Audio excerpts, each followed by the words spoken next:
Melanjutkan cerita di episode sebelumnya bahwa Ramaja Gandhi benar-benar telah terpengaruh oleh sihir Bahadur. Bahkan kini ia sedang menentang ibundanya untuk tidak menghadap pada Sang Prabu Angling Dharma karena hati kecilnya mengatakan demikian. Akhirnya ia pun harus mengancam ibundanya untuk tidak menanyakan hal itu lagi, dan kemudian ia pun pergi ke Kaputren untuk berlatih ilmu kanuragan. Dewi Kusuma Gandawati pun benar-benar merasa tersakiti oleh perubahan sikap putranya yang kini sering membangkang itu. Batik Matrim yang baru saja datang ke tempat itu pun mencegah Dewi Kusuma Gandawati yang akan mengikuti Ramaja Gandhi. Ia pun mencoba menenangkan istrinya tersebut. Tenang Dinda, menurut Dinda Prabu Angling Dharma, Dinda harus bisa bersikap tenang untuk sementara. Kita lihat perkembangannya. Kalau semakin berlarut-larut dan semakin membahayakan, maka sudah bisa dipastikan ada unsur luar yang mempengaruhi pikirannya. Berarti ada unsur Bahadur yang masuk. Iya. Jadi... Sambil mengamati perkembangan, juga menunggu kedatangan Nyi Jantur dan Begawan Sidik Mulia, kita akan coba memohon petunjuk Dewata. Sementara itu di padepokan Begawan Sidik Mulia, tampak sang Begawan sedang berunding dengan pria mitra Padmasari dan Pawana.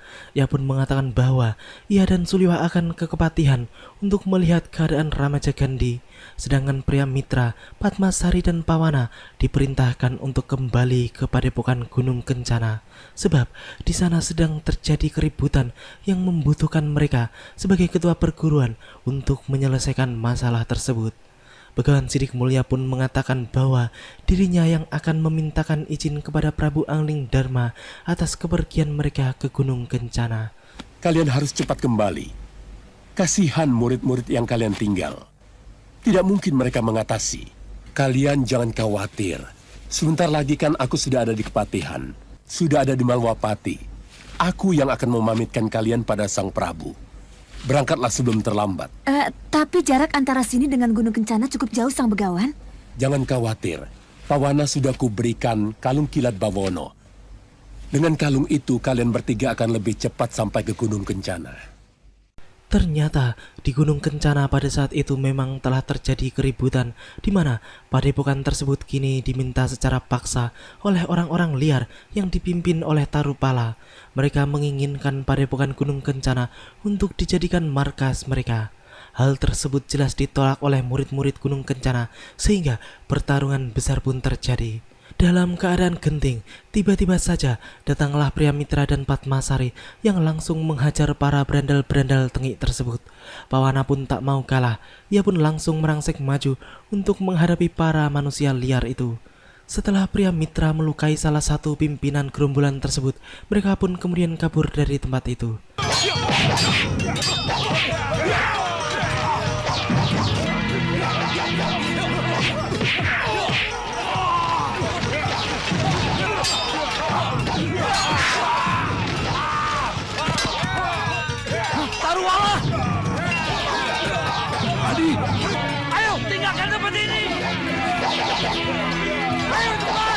Maaf Guru, kami belum bisa menjaga perguruan ini.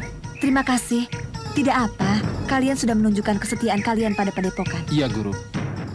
Kini kita menuju Malwapati yang pada saat itu Begawan Sidik Mulia dan Suliwa pun telah sampai di Kepatihan dan mencoba untuk berbicara dengan Ramaja Gandhi. Sang Begawan pun mencoba mengorek keterangan tentang perubahan sikap yang terjadi pada diri putra Batik Matrim itu. Namun, ia pun justru menghindar karena tidak ingin diganggu untuk sementara waktu. Ramaja Gandhi pun langsung pergi menyingkir dari tempat itu supaya terhindar dari pertanyaan-pertanyaan yang membuatnya risih karena ia sendiri tidak dapat menjawabnya. Sang Begawan pun kemudian meminta pendapat Suliwa tentang hal tersebut, dan Suliwa pun berpendapat bahwa semua perubahan tersebut pasti ada hubungannya dengan kenekatan Bahadur ketika masuk ke Kepatihan. Sang Begawan pun setuju dengan pendapat Suliwa. Ia pun mengusulkan untuk memanggil Nyi Jantur saja, karena memang hanya Nyi Janturlah orang yang benar-benar ahli dalam ilmu sihir, seperti yang kini sedang dialami oleh Ramaja Gandhi. Menurut pendapat saya, perubahan sikap Raden Ramaja Gandhi pasti ada hubungannya dengan kenekatan Bahadur ke Kepatihan. Saya setuju dengan pendapat Tabib Suliwa. Tapi berhubung saya tidak terlalu ahli dalam sihir, saya kira tidak ada salahnya kalau kita datangkan pakarnya. Ah, iya. Nyi Jantur. Ya, Iya. ya, Dinda.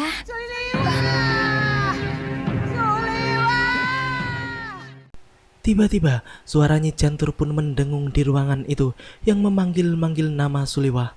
Nyi Jantur pun tampaknya tengah terluka parah akibat serangan Rahwana Langit yang telah membokongnya ketika bertarung dengan Singa Mandala. Lesung terbangnya juga tampak hancur, terbelah menjadi beberapa bagian. Suliwah pun kemudian menanyakan keberadaan Nyi Jantur. Ia pun menggunakan sebuah cincin penghubung untuk berbicara dengan Nyi Jantur. Setelah selesai, Suliwah pun memberitahukan semua yang terjadi pada Nyi Jantur terhadap Patih Batik Madrim. Gusti Patih, Iya. Bagaimanapun juga berita buruk ini harus kita sampaikan pada Gusti Prabu Anggingdarma. Dia yang akan menentukan dengan siapa saja kamu berangkat menemui Nyi Jantur. Akhirnya, Suliwah pun berangkat bersama Ratri Pramudita dan juga Temunggung Prabaswara. Mereka pun memacu kudanya untuk segera sampai ke tempat Nyi Jantur. Tiba-tiba, Suliwah merasa ada yang menghadang mereka. Ya, ternyata kehadiran mereka telah diketahui oleh para prajurit pusar angin yang kini telah bergerak turun untuk menghadang mereka bertiga. Tumunggung Prabaswara pun menyuruh Suliwah dan Ratri untuk segera menemui Nyi Jantur saja, sedangkan dirinya sendiri yang akan menghadapi orang-orang pusar angin tersebut. Cepat, temukan Nyi Jantur sebelum mereka bertambah banyak. baik. Ya!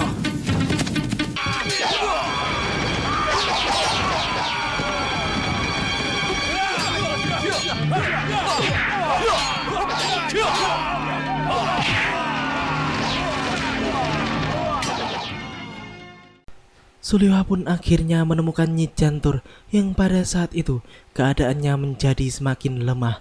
Namun, dengan kemampuan pengobatan tingkat tingginya, Suliwah pun masih bisa menyelamatkan Nyi Jantur. Sebentar, Nyi.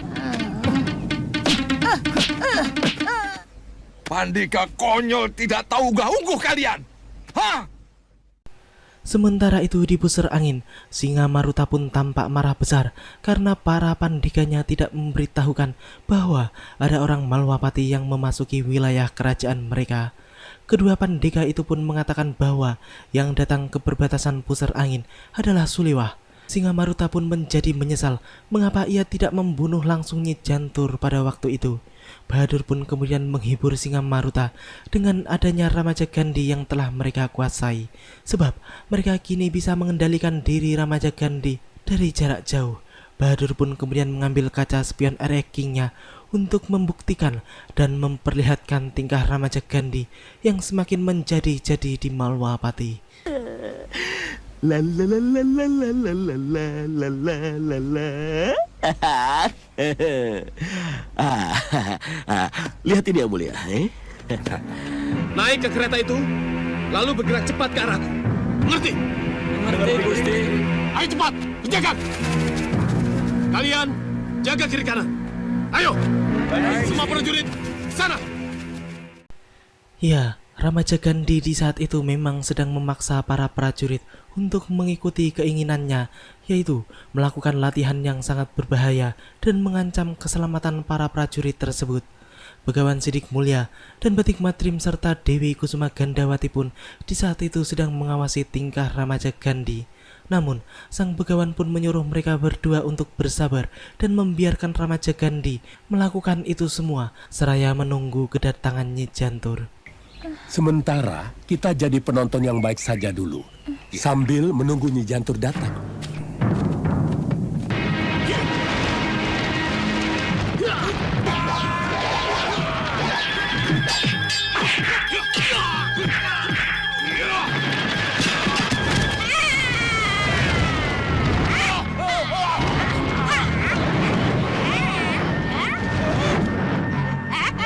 Nyi Jantur, permainan belum selesai. Ramaja Gandhi pun tampak memarahi Nyi Jantur yang sudah ikut campur dalam latihan yang sedang dilakukannya. Batik Madrim dan yang lainnya pun segera menghampiri mereka. Bahadur dan Singa Maruta ternyata masih memantau Ramaja Gandhi dari spion sihir Erekingnya. Si Raja Gadungan tersebut pun kaget ketika melihat Nyi Jantur masih segar bugar ketika hadir di Malwapati. Padahal yang mereka tahu bahwa Nyi Jantur sudah hampir mati dan susah untuk disembuhkan kembali. Jantur masih segar bugar dan ada di situ, Tuan Badur. Ya, siapa lagi yang bisa punya bikin Nyi Jantur segar bugar kalau bukan Tabib Suliwa? Kenapa kita tidak bunuh saja ketika itu? Sudahlah.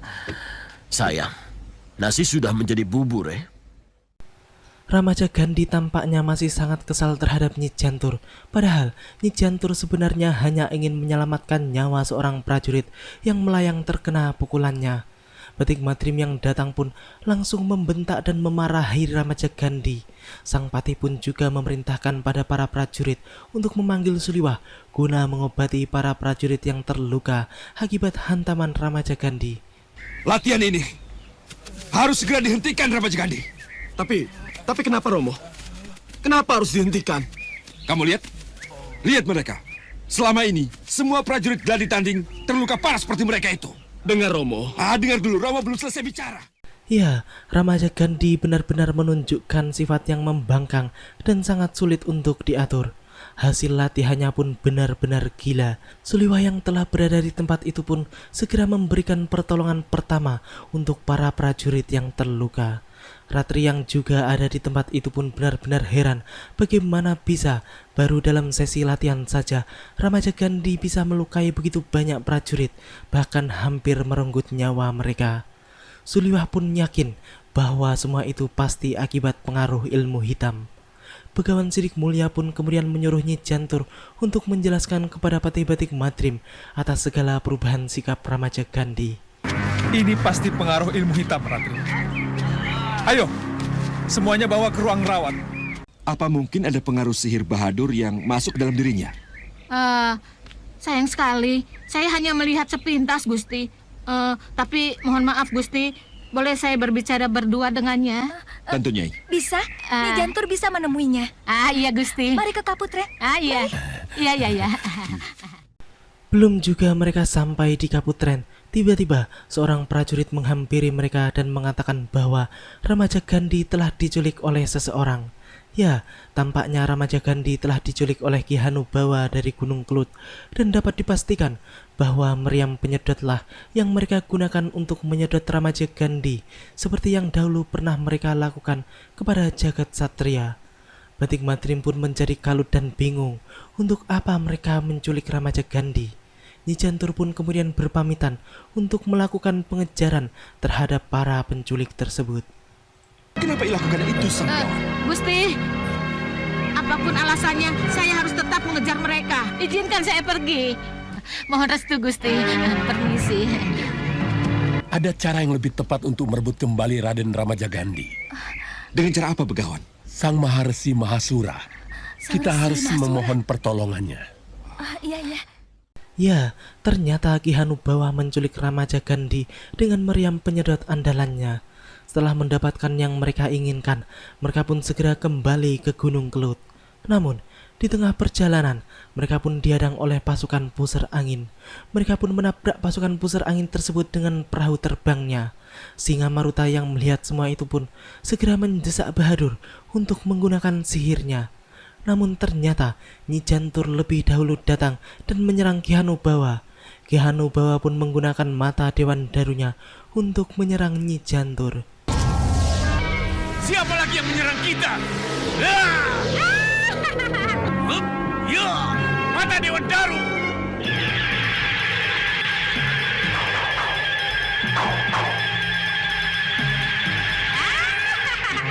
Namun lesatan cahaya mata Dewan Daru itu tidak bisa menjangkau Nyi Jantur yang bisa ngepot sana sini, sehingga tampak percuma saja ilmu dahsyat tersebut di hadapan Nyi Jantur.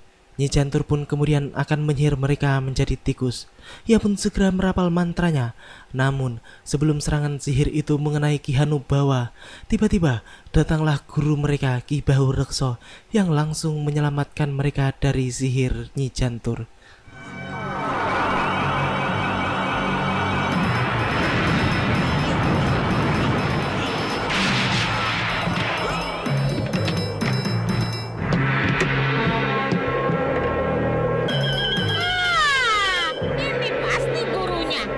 si bau reksok. Ramajagandi ada dalam meriam itu, Tuan Bahadur. Demikianlah akhir kisah di episode ini. Nantikan kelanjutan kisahnya di episode yang akan datang. Terima kasih bagi teman-teman semua yang udah mau nonton. Jangan lupa subscribe dan share, dan juga nyalain notifnya. Wassalamualaikum warahmatullahi wabarakatuh, dan salam anak 90-an.